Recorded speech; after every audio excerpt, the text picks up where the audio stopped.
Hi, all. David Debato here. Listen, before I get started on this video, I want to apologize for those of you who might have received a notice to watch my last podcast last Wednesday, November 20th, and were disappointed when there was no live broadcast, at least not on my website here, Protecting the Republic, or even on YouTube. Again, I apologize. This new live stream software that I've been using is great. However, it's not all as user friendly as I would like. There are several technical glitches, quirks, what have you. And anyway, I really apologize. I believe I've got them all worked out now. That should not happen again. So we are going to have another live stream this coming week. I'm not sure if it's going to be on Wednesday again. It may be Friday because in America, we have our Thanksgiving holiday on Thursday. The 27th or 28th, I'm not sure, but it's this coming Thursday. So the live stream may be either on Wednesday or Friday, but you will receive a notice, those of you that subscribe to my channel. And I can't promise, but I'm 99% sure that it actually will post as a live stream on the day that I promise to do the live stream. So again, I apologize. As for today, this podcast, this video is going to be a little longer than some of the more recent ones I've been doing because it's about the catastrophe in Ukraine as far as the so-called 28-point agreement. I believe that it's so important, so critical to the world, to the Western world, that I'm going to take a little bit of time and go through it point by point, not to bore you. I'm not going to belabor the point because you may have seen or read about much of this already. But I am going to go through it. I don't normally go through something like this carefully, but I am, because this is a travesty. This is a disgraceful document, betrayal by my country. Again, so anyway, that's what this is all about. This is about the betrayal of Ukraine, again, by my country, the United States of America, and specifically King Donald, scumbag Donald Trump. Let me just get right into it. Some members of our government, although they are also spineless cowards, I'm talking about the Republicans, did object to the alleged 28-point peace plan put forward by the Trump administration. I'm going to just read an excerpt about that, the crisis within our government. The crisis exploded Saturday after key U.S. senators attended the Halifax International Security Forum publicly recounted a private call with Secretary Rubio, who was en route to Geneva for talks on the plan. Their account marked the beginning of a remarkable public duel that would spiral throughout the day. According to the senators, Rubio told them that to document, get this now, was not the administration's plans, but was, quote, essentially the wish list of the Russians. Okay, get this again. This is our combination Secretary of State, National Security Advisor Marco Rubio telling senators, United States senators, that this 28-point peace plan forwarded by the Americans to the Ukrainians was essentially the wish list of the Russians. I'm going to continue. Senator Mike Rounds, a Republican from South Dakota, reinforced the account, stating Rubio made it very clear to us that we are the recipients of a proposal that was delivered to one of our representatives. It's not our recommendation. It's not our peace plan. Senator Rounds even quipped that the text looked more like it was written in Russian to begin with, strongly suggesting a foreign origin.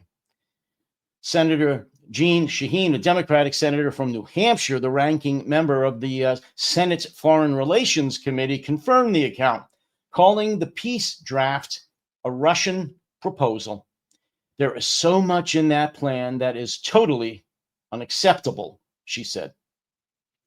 For U.S. partners abroad, the confusion was not merely a communications problem, but a strategic shock. As one senior Western diplomat put it privately to the Kyiv Post, we're stunned. When senators say one thing and the State Department says the opposite on the same day, it looks like Washington is negotiating with itself. How can Ukraine or Europe be expected to treat this as a real plan. Western governments concluded that they may need to prepare for the possibility that Washington's stance is too unstable to guide a unified Western approach. Indeed, an EU diplomat briefed on the leak said European capitals are already preparing their own counterproposal. We're preparing a counterproposal because, frankly, we can't rely on this U.S. document. Ukraine cannot negotiate alone if the U.S. position is unstable. So I'm going to get into the plan now. I'm going to give some synopsis first, and then I'm going to go literally into the plan, not in excruciating detail, again, not to bore you, but just point by point, very quickly. But before I do that, again, a kind of a synopsis of what it's all about. And this, I believe, comes from the New York Times. First, what would Russia get? The plan would achieve most of Mr. Putin's goals. Under the proposal, Ukraine would emerge as a severely weakened neutral state with vague security guarantees from its Western allies and significant limits on its ability to defend itself.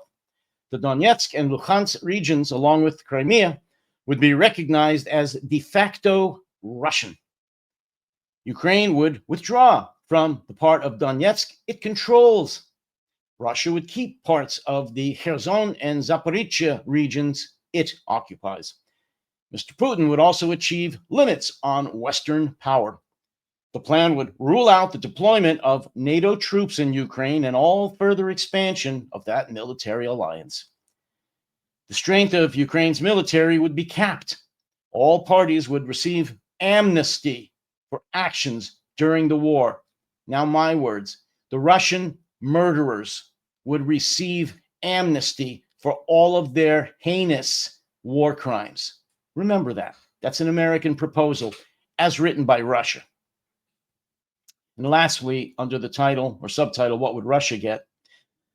Moscow would also receive gradual relief from sanctions and be reintegrated into global trade at a time when its economy is at its weakest point since Russia's 2022 invasion of Ukraine. Moscow would be invited to rejoin the group of 8 nations and ultimately sign U.S. cooperation agreements. In other words, they'd be rewarded economically for all of the murder and the genocide and suffering that they have caused. Next, in the summary, before I get into the 28-point plan, what would Ukraine get? Again, this comes from the New York Times. Ukraine would gain little other than a halt to the war. The plan would give Kyiv vague security guarantees. If Russia were to invade again, the plan calls for an unspecified, decisive, and coordinated military response and the reinstatement of sanctions against Russia. Really? Kyiv is allowed to seek membership in the European Union after the plan. Also, in the plan, investing $100 billion of frozen Russian assets in a U.S.-led effort to rebuild Ukraine, matched by an equal sum from Europe. Russia would withdraw from the small amount of territory it holds in the Kharkiv and Sumy regions.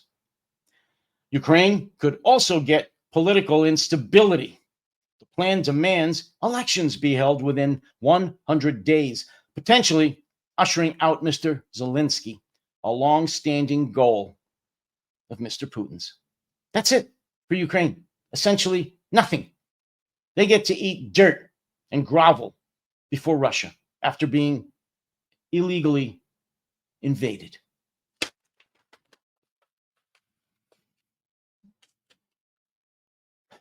And get this.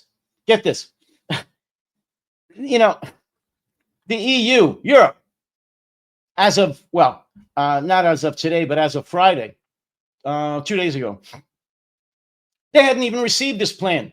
America and Russia never even gave the draft of the 28-point proposal to Europe. This is from the Kyiv Post, I believe. EU chiefs said Friday that they had not officially received the 28-point U.S. proposal to stop the Ukraine war, adding that they would discuss it with leaders attending the G20 summit this weekend in South Africa. And lastly, very lastly, before we get into the full plan, is one of the greatest disappointments from this whole war, as far as Americans are concerned. There's several of them, but one of the greatest for me is retired four-star General Keith Kellogg, who has been a U.S. Special Envoy to Ukraine. Huge disappointment. A very illustrious, heroic career in the United States Army, which has now been destroyed, in my opinion, by his groveling to Donald Trump. Again, I'm going to read a little bit here. This is also, I believe, from the New York Times. Nope, this is from the Kyiv Post. U.S. Special Envoy for Ukraine, Keith Kellogg, said a proposed framework agreement between Kyiv and Moscow is nearing completion, describing the 28-point document as a good plan that could soon be ready for leaders to sign, though major uncertainties remain. In an interview with Fox News, Kellogg stressed that the draft deal is not final, but exists to reach a conclusion. I think that we can get the Ukrainians there and later the Russians, Kellogg said. It's a good plan. There are things that need to be clearly codified and explained in more detail, but we're almost there. You're a shithead. You've lost it. You've obviously lost your mind, your reasoning ability. Look, General Kellogg is retired, as I said, as a general. He's living, or he has, a pension as a four-star Army general. It's quite a decent pension. He doesn't need any more money to live on. And I'm sure he has lucrative consulting contracts and sits on the boards of several large corporations, for which he also gets compensated very well, I'm sure. So he doesn't need the money. He's got a great pension. He doesn't need the money. Why would he do this then? I'm left with only one answer, because he truly believes it. He truly believes in what Trump is doing in MAGA, and that this would be good for Ukraine, which leads me to believe that he's lost his mind. Whatever reasoning ability he had before, all the tremendous decisions he made while serving in the United States Army are over, are gone. He has debased and disgraced himself. That's all I'm going to say about General Kellogg. All right, as promised, the plan. This is the full plan. I'm just going to give my brief comments on each of the 28 different items in this draft proposal. Number one, Ukraine's sovereignty will be confirmed. How? How? They don't say. Number two, a comprehensive non-aggression agreement will be concluded between Russia, Ukraine, and Europe. All ambiguities of the last 30 years will be considered settled. Ambiguities? To everyone else except the American administration, Trump, Marco Rubio, Witkoff, and the like. These ambiguities are called war crimes. They're called war crimes, you dumb sons of bitches. They're not ambiguities, and they can't be brushed under the carpet. They have to be prosecuted to the fullest extent of the law, and these murderers and war criminals need to be brought to justice. Number three, it is expected that Russia will not invade neighboring countries and NATO will not expand further. Really? You're going to leave it up to Russia to agree not to invade neighboring countries? What possesses you to believe that that's going to be true? Your naivete and your desire to seek business interests in Russia. I understand. And NATO will not expand further. What gives you the right to tell Ukraine or any other country that they cannot join NATO? None. The answer is none. So that's void. Number four, a dialogue will be held between Russia and NATO, mediated by the United States, to resolve all security issues and create conditions for de-escalation in order to ensure global security and increase opportunities for cooperation and future economic development. Again, this economic development, this makes me so angry. Basically, all that's about is that the United States under Trump is going to try to make deals, business deals with Russia, which is why he's sucking up to Putin over this one. So as soon as he can force Ukraine to capitulate, he's going to work out and negotiate business deals between the United States and Russia. Number 5, Ukraine will receive reliable security guarantees. Really? And how's that going to work? There's an update here. It says, in terms of the security guarantee, the U.S. and its NATO allies would treat an attack on Ukraine as an attack on the entire transatlantic community. Really?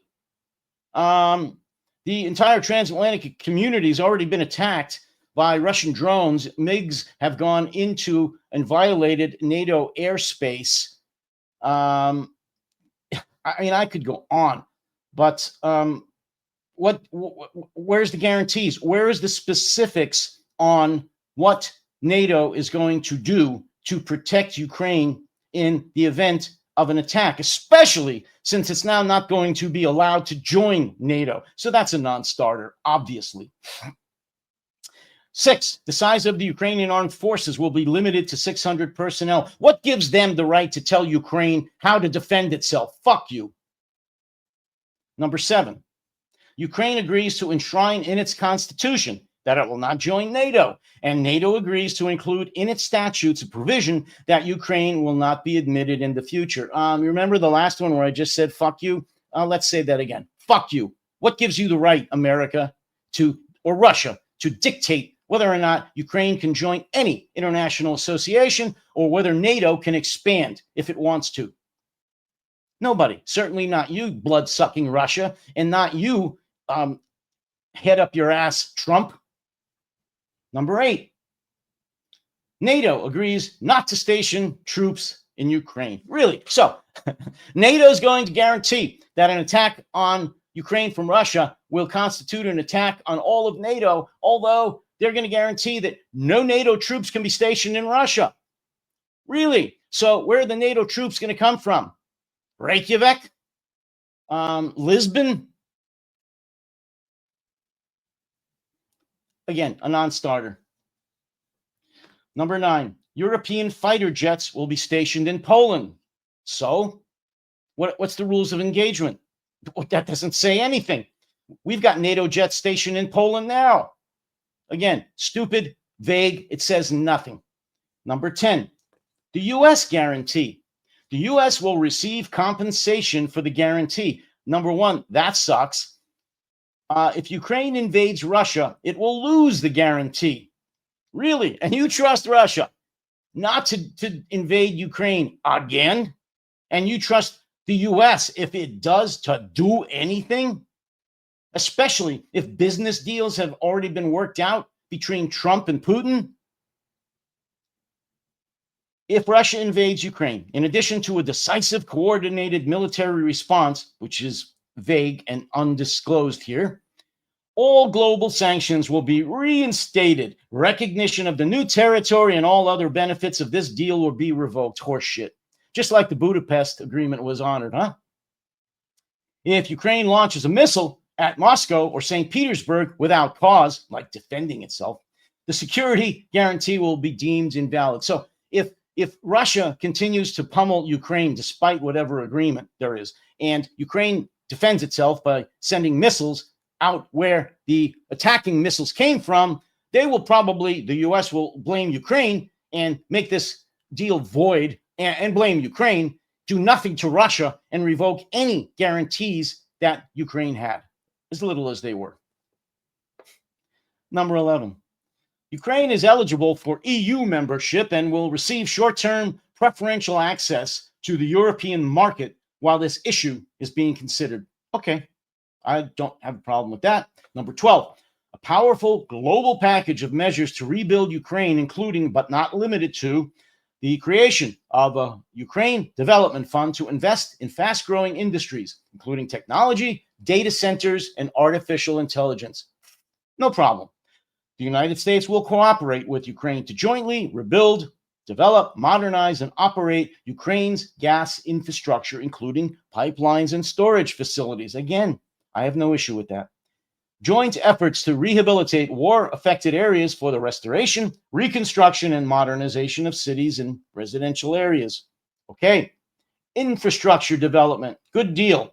Extraction of minerals and natural resources. Yeah, I mean, it doesn't say it, but that's America's Trump's deal. He's going to steal Ukraine's minerals and natural resources as part of this agreement. Trust me on that. The World Bank will develop a special financing package to accelerate these efforts. That's great, but there's no specifics, so that's meaningless, like most of the rest of this. Moving on to number 13. Russia will be reintegrated into the global economy. I'm going to say that again. Russia will be reintegrated into the global economy. And now my words. For brutally invading a neighboring country in violation of all humanitarian international law and destroying their infrastructure, displacing millions of Ukrainians, killing tens of thousands of men, women, and children, trying to wipe a nation off the face of the earth, and they're going to be reintegrated into the global economy? The lifting of sanctions will be discussed and agreed upon in stages and on a case-by-case basis. The United States will enter into a long-term economic cooperation agreement for mutual development in the areas of energy, natural resources, infrastructure, artificial intelligence, data centers. I'm not going to continue. Basically, to enrich the Trump family's coffers, that sanctimonious, narcissistic, mentally ill son of a bitch. Russia will be invited to rejoin the G8. Number 14. Frozen funds will be used as follows. $100 billion in frozen Russian assets will be invested in U.S.-led efforts to rebuild and invest in Ukraine. Wait a minute. Why don't those $100 billion go directly to Ukraine like they're supposed to do and stay out of the hands of Trump? Next, the U.S., get this, the U.S. will receive 50% of the profits from this venture. Europe will add $100 billion to increase the amount of investment available for Ukraine's reconstruction. Frozen European funds will be unfrozen. The remainder of the frozen Russian funds will be invested in a separate U.S.-Russian investment vehicle that will implement joint projects in specific areas. This fund will be aimed at strengthening relations and increasing common interests to create a strong incentive not to return to the conflict. The only strong incentive that Putin will have not to return to the conflict is to completely destroy his fucking military and to starve the Russian economy. Period. None of this is going to force him to do anything except laugh at us, rearm, rebuild, retrain, and attack again. Number 15. A joint American-Russian working group on security issues will be established to promote and ensure compliance with all provisions of this agreement. What the hell happened to Europe? A joint American-Russian working group? Non-starter, void. 16, Russia will enshrine in law its policy of non-aggression towards Europe and Ukraine. That's funny. Number 17, the United States and Russia will agree to extend the validity of treaties on the non-proliferation and control of nuclear weapons, including the START 1 treaty. Again, you can't trust Russia to do anything. Why are we talking about them involved in treaties and agreements?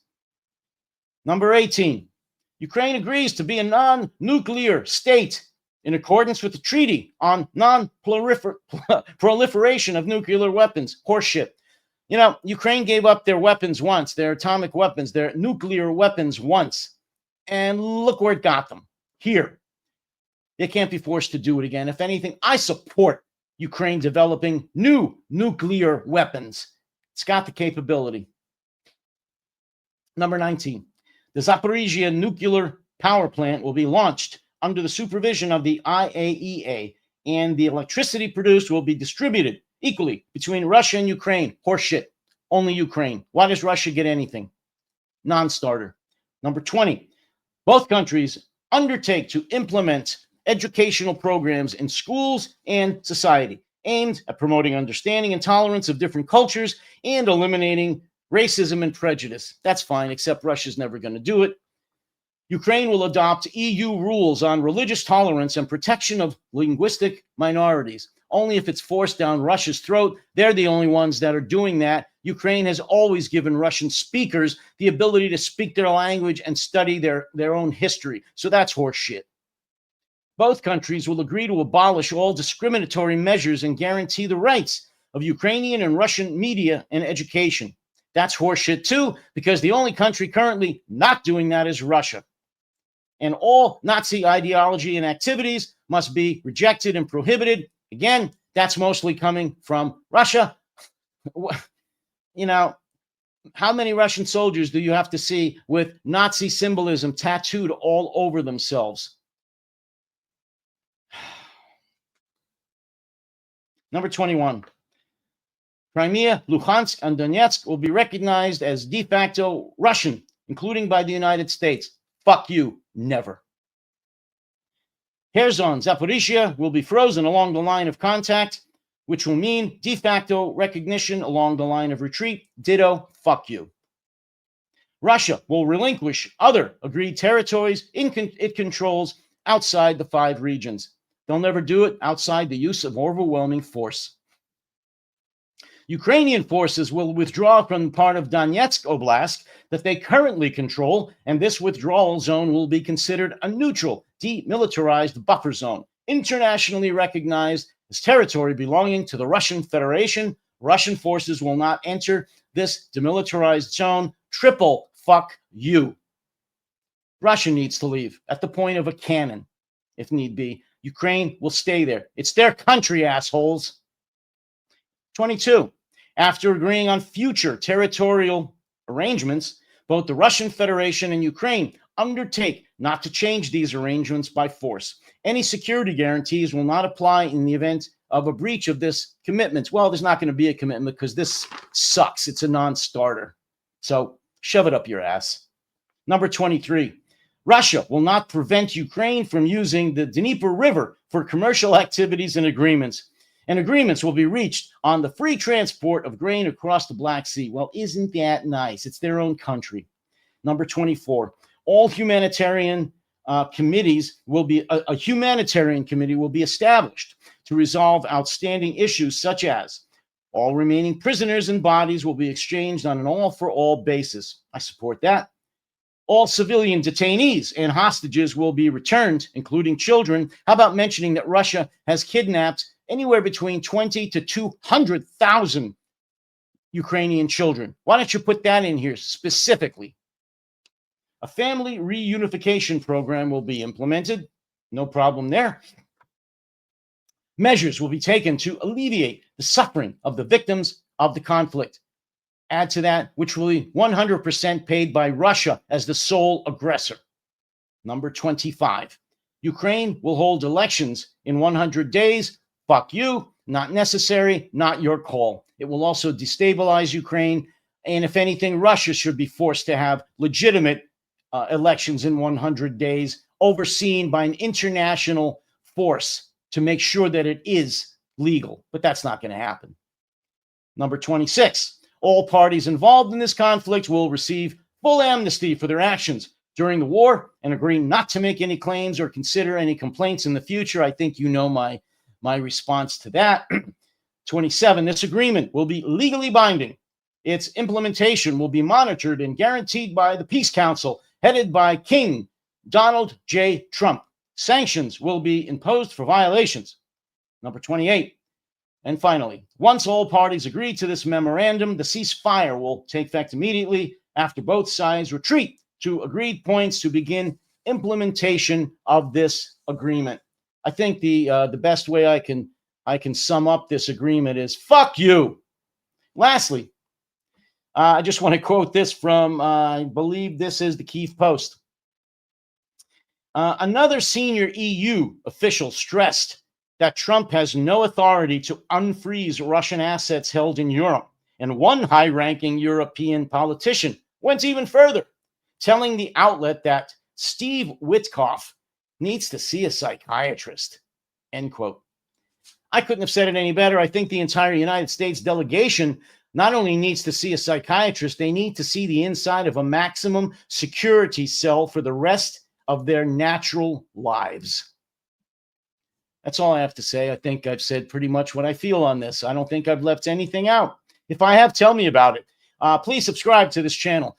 Subscribe to my YouTube channel at No Delusion Zone. Please become a paid subscriber here on www.protectingtherepublic.com. Become a paid subscriber. I need your support. You can also become a free 7-day trial subscription subscriber. And if you like it after the 7 days, you can pay. I hope you do. I need your support. I'm one of the voices of the opposition and one of the very strongest supporters of Ukraine on social media or on the internet anywhere. So until next time, you take care, stay safe, and by all means, try to stay sane.